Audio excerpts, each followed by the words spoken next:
कुंभ का आयोजन जो है वो असुरक्षा और अव्यवस्थाओं की भेंट चढ़ गया, जहां सैकड़ों लोग मरे हैं और हजारों लोग आज तक लापता है।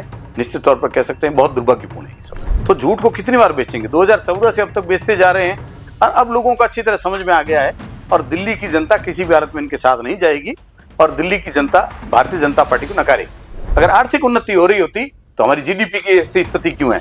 तो हमारा डॉलर के मुकाबले हमारे रुपये की स्थिति ऐसी क्यों है? बताइए।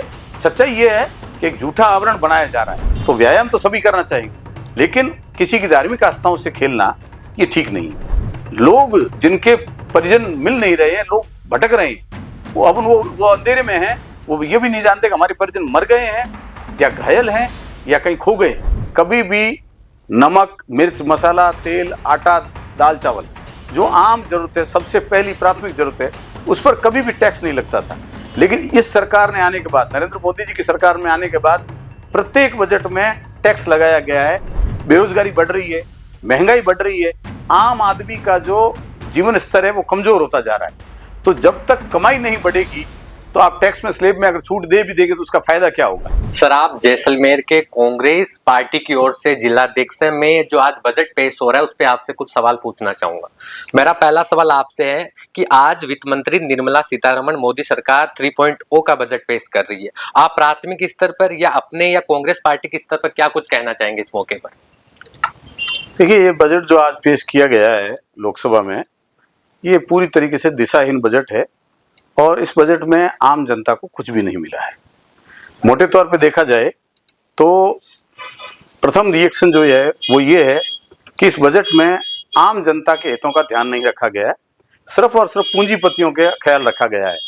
क्योंकि बड़ा तबका जो पूंजीपति वर्ग से नहीं है, गरीब आदमी है, आम आदमी है, मध्यम वर्ग का है या निचले स्तर के लोग हैं, जिनकी जनसंख्या भारत में लगभग 60% से अधिक है, उनके हित को कुछ भी नहीं ध्यान में रखा गया है। इस बजट से सीधे तौर पर देखा जाए तो उनके बजट को बिल्कुल अनदेखा किया गया है और दूसरी तरफ जो पूंजीपति हैं उनको ही ध्यान में रखकर ये बजट बनाया गया है। सर, मैं आपसे जैसे पूछना चाहूंगा कि क्या आपको लगता है कि ये बजट मध्यम वर्ग को लुभाने वाला है, या जो आगे आने वाले समय में पंचायती राज चुनाव भी होंगे तो मतदाताओं को प्रभावित करने के नजरिए से भी इस बजट में आपको कुछ लगता है? देखिए, लोक लुभावनी घोषणाएं बहुत सारी है इसमें, उसको अगर अपन गौर करें तो ये बजट ऐसा लग रहा है जैसे बिहार के लिए स्पेशली बजट बना हो। क्योंकि भारत में जितने अन्य राज्य हैं, किसी राज्य का कहीं कोई जिक्र नहीं, किसी राज्य को कुछ नहीं मिला, राजस्थान को भी कुछ नहीं मिला, लेकिन बिहार पर फोकस किया गया है क्योंकि बिहार जो है वो केंद्र में समर्थन दे रहा है, इसलिए नीतीश बाबू को और बिहार को राजी किया गया है। और दूसरा फोकस किया गया है दिल्ली पर, क्योंकि दिल्ली में विधानसभा के चुनाव होने जा रहे हैं, उनको भी लोक लुभावनी बातें कहकर लोक लुभाने की कोशिश की गई है, लेकिन आम आदमी फिर भी निराशा ही हाथ लगी उनके। सर, मैं जैसे जानना चाहूंगा कि 2014 से भारतीय जनता पार्टी की सरकार है केंद्र में, तो 2014 से भाजपा द्वारा जो बजट पेश किया जा रहा है उसे लेकर कांग्रेस को क्या लगता है कि बजट में किसानों, मजदूरों और गरीबों के लिए पर्याप्त प्रावधान किए जा रहे हैं कि कहाँ कमी रह रही है? देखिए, सबसे जरूरी ये है कि इससे पहले जो सरकारें थी उनमें दो बजट पेश होते थे, एक रेल बजट होता था और एक आम बजट होता था। तो रेल बजट जो भारत की सबसे बड़ा उपक्रम जो भारत का है वो रेल है, भारतीय रेलवे है। तो रेल बजट में पूरे भारत का रेलवे नेटवर्क और रेल से जुड़े हुए रेल का डेवलपमेंट और उससे जुड़े हुए संसाधनों को ध्यान में रखकर, उनके कर्मचारी हितों को ध्यान में रखकर, उनमें सवारी करने वाले यात्रियों की सुविधाओं को ध्यान में रखकर दिया जाता था। लेकिन रेल बजट तो इन्होंने खत्म ही कर दिया क्योंकि ये रेल को प्राइवेट हाथों में देना चाहते हैं। ठीक इसी तरीके से दूसरा बजट जो पेश किया जा रहा है, चूंकि 2014 में पूंजीपतियों का सहयोग लेकर ये सरकार सत्ता में आई थी, उनसे जो सहयोग लेकर ये सरकार सत्ता में आई थी, तो पूरी तरीके से ये पूंजीपतियों की गोद में बैठकर बजट बना रहे हैं। देश का 85% आम जनता जो है, कर्मचारी वर्ग जो है, व्यापारी वर्ग जो है, युवा जो है, महिलाएं हैं, किसान हैं, मजदूर है, खेतीहर मजदूर है, उन वर्गों को कुछ भी नहीं मिल रहा है, पेंशनर्स को कुछ नहीं मिल रहा है। अब एक छोटा सा गौर करने लायक बात है कि देश में इससे पहले तेल, आटा, दाल, चावल जो आम जरूरत है, सबसे पहली प्राथमिक जरूरत है, उस पर कभी भी टैक्स नहीं लगता था। लेकिन इस सरकार ने आने के बाद, नरेंद्र मोदी जी की सरकार में आने के बाद, प्रत्येक बजट में टैक्स लगाया गया है खाने पीने की उन वस्तुओं पर जो आम आदमी के लिए जीवन यापन में सबसे जरूरी चीज होती है। लेकिन दूसरी तरफ जो सबसे महंगी चीजें हैं, जिसमें हीरे मोती हैं, जवाहरात हैं, प्लेटिनम है, सोना है, उस पर टैक्स जो है वो 2% है, 3% है। तो अपने आप में सोचने लायक बात है कि जो आम जन के लिए दैनिक उपभोग करने वाली चीजों की जो चीजें हैं उन पर टैक्स लगाया जा रहा है। 18% जीएसटी ली जा रही है, 18 से ज्यादा भी ली जा रही है, लेकिन जो कोई नहीं ले पा रहा है या बहुत कम लोग जिनका उपयोग कर रहे हैं, वो तो समझ सकते हैं आप कि पूंजीपतियों की और ये जो बजट है वो है। इससे एक बड़ा उदाहरण आपको ये भी दे दूं कि जैसे ही बजट पेश हो रहा है, बजट 11 बजे पेश करना शुरू किया और 1 बजे तक ये स्थिति हो गई कि देश का जो आर्थिक राजधानी मुंबई है, मुंबई का जो स्टॉक एक्सचेंज है, वहां की हालत क्या हो गई, निफ्टी 104 अंक नीचे चली गई, बीएसई सेंसेक्स जो है 247 अंक नीचे चला गया। अगर इस बजट में ऐसा होता जिससे देश की आर्थिक उन्नति होती, जीडीपी बढ़ती या आम जन के हित का कुछ होता या देश का जो आर्थिक उन्नति का मसला होता, ऐसा कुछ दिया जाता, तो निश्चित तौर पर ये जो सेंसेक्स है ये ऊपर जाता ना कि नीचे आता। इसका नीचे आना अपने आप में एक चीज दर्शाता है कि इस बजट से भरपूर निराशा है आम जन में, और अर्थव्यवस्था के क्षेत्र में जो आर्थिक जानकार हैं वो भी इस बजट को ठीक नहीं मान रहे। सर, इसी दौरान मैं आपसे थोड़ी चर्चा करना चाहूंगा। आप जैसलमेर जिले का कांग्रेस पार्टी की ओर से प्रतिनिधित्व करते हैं, तो मैं राजनीतिक समीकरण पर थोड़ी सी चर्चा करना चाहूंगा कि एक तरफ आज बजट पेश किया जा रहा है निर्मला सीतारमण द्वारा, और दूसरी तरफ जैसे बात करें तो 5 फरवरी को दिल्ली में चुनाव होने जा रहे हैं। तो क्या राजनीतिक पार्टियां, जैसे बात कर लेते हैं भाजपा की, तो भाजपा इस पे राजनीतिक समीकरण बदलने में कामयाब हो पाएगी? देखिए, सच्चाई ये है कि दिल्ली की जनता जो है वो समझदार है। उन्होंने अच्छी तरह जान लिया है कि भारतीय जनता पार्टी झूठ और सिर्फ झूठ बोलती है। उनका एक एजेंडा है, झूठ बोलो, बार बार बोलो, जोरदार बोलो, 100 बार बोलो। तो झूठ को कितनी बार बेचेंगे? 2014 से अब तक बेचते जा रहे हैं और अब लोगों को अच्छी तरह समझ में आ गया है, और दिल्ली की जनता किसी भी हालत में इनके साथ नहीं जाएगी और दिल्ली की जनता भारतीय जनता पार्टी को नकारेगी। सर, आपके आधार पर जो जिले हैं, जो विषम परिस्थितियों वाले जिले हैं, जैसे बात कर लो जैसलमेर की, बांसवाड़ा की, या बात करते हैं मणिपुर की, राज्यों की बात करते हैं, तो आपको क्या लगता है इन राज्यों के लिए या विषम परिस्थिति वाले जिलों के लिए इस बजट में क्या और विशेष हो सकता था, या क्या चीजें और इसमें जोड़ दी जाती तो इनके लिए लाभदायक होता? जी जी, आपका सवाल बहुत अच्छा है। सही बात यह है कि देश की वित्त मंत्री 3 दिन के लिए जैसलमेर आई थी। जब 55वीं जीएसटी समिट जैसलमेर में आयोजित हुई तो जैसलमेर ने, राजस्थान ने बहुत बड़ी उम्मीद लगाई थी वित्त मंत्री से कि जब वित्त मंत्री खुद 3 दिन के लिए जैसलमेर आई, जैसलमेर की आर्थिक, सामाजिक, राजनीतिक, भौगोलिक और टूरिज्म की परिस्थितियों को देखा समझा, तो उम्मीद थी कि जैसलमेर को बहुत कुछ मिलेगा, राजस्थान को बहुत कुछ मिलेगा। लेकिन सच्चाई ये है कि जिस तरह जैसलमेर खाली हाथ रहा, राजस्थान खाली हाथ रहा, उसी तरीके से देश के अधिकतर सारे राज्य जो दूर दराज है, सुदूर है, पिछड़े जिले हैं, वहां कुछ नहीं मिला। ये सिर्फ और सिर्फ एक बहुत बड़े पूंजीपति वर्ग को ही राजी किया गया है। अब सोचकर देखिए आप कि क्या देश के 85% लोगों को एक तरफ रखकर आप 10% या 5% लोगों के लिए ऐसी योजना बनाते हैं जिससे उनका लाभ होगा, तो क्या उस लाभ से ये 85% जनता जो है वो प्रभावित होगी या उनके हक जो है, उनके हकूक जो सुरक्षित रहेंगे? निश्चित तौर पर कह सकते हैं कि 2 चीजें एक साथ नहीं हो सकती। आप फैक्ट्री मालिक के साथ रहकर उस फैक्ट्री में काम करने वाले मजदूरों के हितों की रक्षा की बात करेंगे तो निश्चित तौर पर एक समय में एक प्रभावित होगा। अगर मजदूरों का हकों की बात करेंगे तो निश्चित तौर पर फैक्ट्री मालिक को आपको नाराज करना होगा। लेकिन हो क्या रहा है कि फैक्ट्री मालिक तो एक है, लेकिन उस पर काम करने वाले मजदूर हैं वो हजारों हैं। हजारों मजदूरों का शोषण किया जा रहा है, उनके हक में काम नहीं किया जा रहा, लेकिन एक फैक्ट्री के मालिक को राजी किया जा रहा है। कहने का तात्पर्य उन पूंजीपतियों को राजी किया जा रहा है जो लगातार बैकबोन बनकर भारतीय जनता पार्टी को फाइनेंस कर रही है। उन पूंजीपतियों के सहारे ये सरकार चल रही है और ज्यादा ये इनकी बेहतरनी पार नहीं होगी आगे। सर, मेरा इस बजट को लेकर या एक आम आदमी के नजरिए से मैं आपसे एक सवाल करना चाहूंगा कि 2024 के बजट के मुताबिक टैक्स स्लैब में 3 लाख तक की कमाई पर कोई टैक्स नहीं लगता था, जबकि 3 से 7 लाख की सालाना आमदनी पर 5% टैक्स का प्रावधान था। वहीं 7 से 10 लाख रुपए की सालाना कमाई पर 10% का इनकम टैक्स लग रहा था। 10 से 12 की कमाई पर 15% लग रहा था। केंद्र सरकार द्वारा 12 लाख तक की आय पर कर छूट की घोषणा की गई है। कांग्रेस या आप अपने व्यक्तिगत नजरिए पर इसे कैसे देखते हो? किस प्रकार का फायदा होगा आम नागरिक को? पहले इसको हमने ऐसा समझना पड़ेगा कि क्या 2014 से लेकर और 2025 तक के इस काल में भारत के कितनी प्रतिशत जनसंख्या है जो सालाना 12 लाख की कमाई कर पा रही है। चूंकि आर्थिक विषमताओं और आर्थिक कुप्रबंधन के कारण लगातार देश की जीडीपी नीचे जा रही है, बेरोजगारी बढ़ रही है, महंगाई बढ़ रही है, आम आदमी का जो जीवन स्तर है वो कमजोर होता जा रहा है। तो जब तक कमाई नहीं बढ़ेगी तो आप टैक्स में स्लैब में अगर छूट दे भी देंगे तो उसका फायदा क्या होगा। कारण ये है कि अगर हम गौर करें इस चीज को तो लगातार जैसे जिस तरीके से इन्होंने नोटबंदी की, जिस तरीके का कुप्रबंधन हुआ, जिस तरीके का कोड का कुप्रबंधन हुआ, तो आम आदमी बेरोजगार हो गया है। आम आदमी की जो मिनिमम इनकम जो है वो नीचे जा रही है। तो बेरोजगारी, महंगाई और आम आदमी का जो मिनिमम इनकम है वो कम होती जा रही है। अब स्लैब में छूट दे रहे हैं तो उस छूट का लाभ कितने लोगों को मिल रहा है। जब देश का एक बड़ा तबका बेरोजगार है, महंगाई से दबा हुआ है और उनमें कमाई भी नहीं हो रही है, वो 12 लाख कमा कब रहे हैं।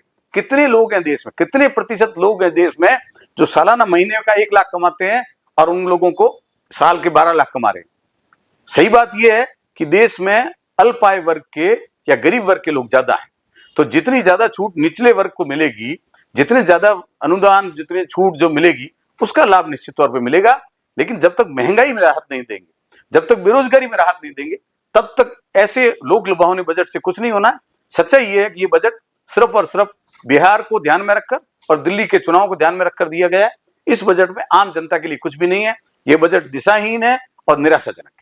उमेर सिंह जी, जब बात बजट पर हो रही है तो मैं जानना चाहूंगा, भारतीय जनता पार्टी 2047 तक तीसरी सबसे बड़ी अर्थव्यवस्था की बात करती है, दावे करती है। आप क्या कहना चाहेंगे, क्या लगता है आपको?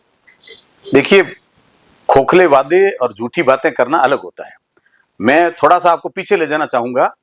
1988-89 में जब केंद्र में विपक्ष की सरकार आई और देश के उस समय के प्रधानमंत्री, वित्त मंत्री ने इतना बेकार कुप्रबंधन था, उनका वित्तीय प्रबंधन उनको नहीं आता था कि देश की आरबीआई का जो सोना होता है, आरबीआई का सोना गिरवी रखना पड़ा था।